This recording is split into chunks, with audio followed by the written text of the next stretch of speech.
Hi guys, welcome to 5 days of fun channel. ఈ వీడియోలో మనం బెల్లంకొండ శ్రీనివాస్ గారు అండ్ అనుపమ గారు కలిసి యాక్ట్ చేసిన 'కిష్కింధపురి' అనే మూవీ చూస్తున్నప్పుడు నాకు ఎలాంటి ఎక్స్‌పీరియన్స్ కలిగిందనే విషయం గురించి మాట్లాడుకుందామండి. ఈ మూవీ స్టార్ట్ అవ్వడం అన్ని హారర్ మూవీస్ ఎలాగైతే స్టార్ట్ అవుతాయో అలాగే స్టార్ట్ అవుతుంది. కానీ ఆ స్టార్టింగ్ పోర్షన్ ఏదైతే ఉందో అది నిజంగా ఇంట్రెస్టింగ్‌గా ఉందనే చెప్పొచ్చండి. స్టోరీ పాయింట్ ఎస్టాబ్లిష్ అయిపోయిన తర్వాత మెయిన్ క్యారెక్టర్స్ అన్నిటిని ఎస్టాబ్లిష్ చేయడం స్టార్ట్ చేస్తారు.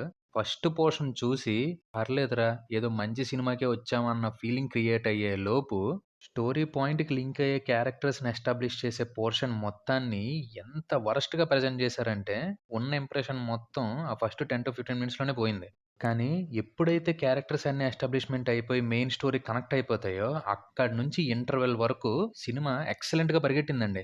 డైరెక్టర్ గారు ఫస్ట్ హాఫ్‌లో స్టోరీని డ్రైవ్ చేయడానికి కొత్త టైప్ ఆఫ్ స్క్రీన్ ప్లేని ఏం డిజైన్ చేసుకోలేదు. రెగ్యులర్ స్క్రీన్ ప్లేనే డిజైన్ చేసుకున్నప్పటికి చాలా గ్రిప్పింగ్‌గా ప్రెజెంట్ చేశారు మన ముందుకి.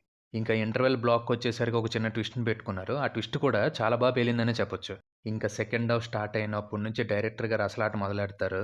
ఘోస్ట్‌కి సంబంధించిన ఫ్లాష్ బ్యాక్ పోర్షన్ దగ్గర నుంచి సెకండ్ హాఫ్ స్క్రీన్ ప్లేలో ఆయన పెట్టుకున్న కొన్ని ట్విస్టులు కానీ, ఫస్ట్ హాఫ్ స్క్రీన్ ప్లేలో ఆయన వదిలేసిన కొన్ని డాట్స్‌ని సెకండ్ హాఫ్‌లో కనెక్ట్ చేసిన విధానం కానీ, నన్నైతే మాత్రం స్క్రీన్‌కి అలాగా హుక్ అయ్యేలా చేశాయండి. ఈ మూవీలో క్లైమాక్స్ మనం ఎక్స్‌పెక్ట్ చేసినట్టే ఉన్నప్పటికీ, ప్రీ క్లైమాక్స్‌ని మాత్రం కొంచెం డిఫరెంట్‌గా డిజైన్ చేశారు. అది మాత్రం ఎక్సలెంట్‌గా అనిపించింది. మూవీ మొత్తం అయిపోయిన తర్వాత, ఈ మూవీకి పార్ట్ 2 ఉంటది అన్నట్టు ఒక చిన్న క్లిఫ్ హ్యాంగర్ లాగా వదిలారు. మరి పార్ట్ 2 ఉంటదో లేదో తెలీదు గానీ, ఆ క్లిఫ్ హ్యాంగర్ అయితే మాత్రం బావుందండి. టెక్నికల్‌గా కూడా మూవీ పర్లేదండి. బానే అనిపించింది. సినిమాటోగ్రఫీకి మాత్రం స్పెషల్ మార్క్స్ ఎయొచ్చు. ఎందుకంటే నైట్ విజువల్స్ గాని, ఆ గ్రాండియర్ గాని అదంతా కూడాను వీలైనంత వరకు చూపించడానికి ట్రై చేశారు. అది చాలా వర్క్ అయింది. సినిమాకి ఇంకొక బిగ్గెస్ట్ ప్లస్ పాయింట్ ఏంటి అంటే మ్యూజిక్ అండి. మ్యూజిక్ డైరెక్టర్ గారు ఇచ్చిన సాంగ్స్ ఎలాగున్నాయి అనే విషయం పక్కన పెడితే, బీజీఎం మాత్రం ఇచ్చి పడేసారంతే. మామూలుగా లేదసల.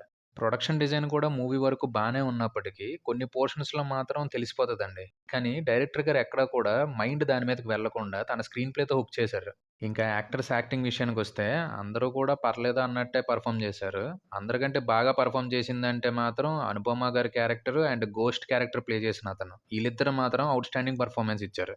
బెల్లంకొండ శ్రీనివాస్ గారు కూడా కొన్ని పోర్షన్స్‌లో దొరికిపోయినప్పటికీ, మాక్సిమం పోర్షన్స్‌లో మాత్రం బాగా యాక్ట్ చేశారు. ఇంకా డైరెక్టర్ గారి విషయానికొస్తే అతను తీసుకున్న పాయింటు యూనిక్‌గానే ఉంది. అండ్ సెకండ్ హాఫ్‌లో ఆ పాయింట్‌ని బేస్ చేసుకొని అతను స్క్రీన్ ప్లేని డిజైన్ చేసిన విధానం కూడా ఎక్సలెంట్‌గా వర్కౌట్ అయిందండి. కానీ ఫస్ట్ హాఫ్ విషయానికొస్తే మాత్రం బెల్లంకొండ శ్రీనివాస్ గారు కొన్ని ఇంటర్వ్యూస్‌లో చెప్పినట్టు స్టార్టింగ్ 10-15 మినిట్స్ అయితే మాత్రం ఓపిక చాలా అవసరం అండి. ఎందుకంటే ఆ 10-15 మినిట్స్‌లో మనం నిజంగా బుక్ అయిపోయామేమో అనిపిస్తది. ఓవరాల్‌గా నా విషయానికొస్తే అండి, మూవీ అయితే మాత్రం నాకు చాలా నచ్చిందండి. మంచి పాయింటుంది. దానికి తగ్గట్టే సెకండ్ హాఫ్‌లో మంచి స్క్రీన్ ప్లే ఉంది. ఫస్ట్ హాఫ్‌లో కొన్ని పాయింట్స్‌ని కనెక్ట్ చేస్తూ సెకండ్ హాఫ్‌లో ఆయన క్రియేట్ చేసిన కొన్ని ట్విస్టులు చాలా బావున్నాయి. అండ్ చాలా రోజుల తర్వాత ఒక హారర్ మూవీలో కొన్ని హారర్ ఎలిమెంట్స్ అయితే మాత్రం నేను ఫీల్ అవ్వగలిసానండి. సో, అదండి 'కిష్కింధపురి' అనే మూవీ చూస్తున్నప్పుడు నాకు కలిగిన ఎక్స్‌పీరియన్స్.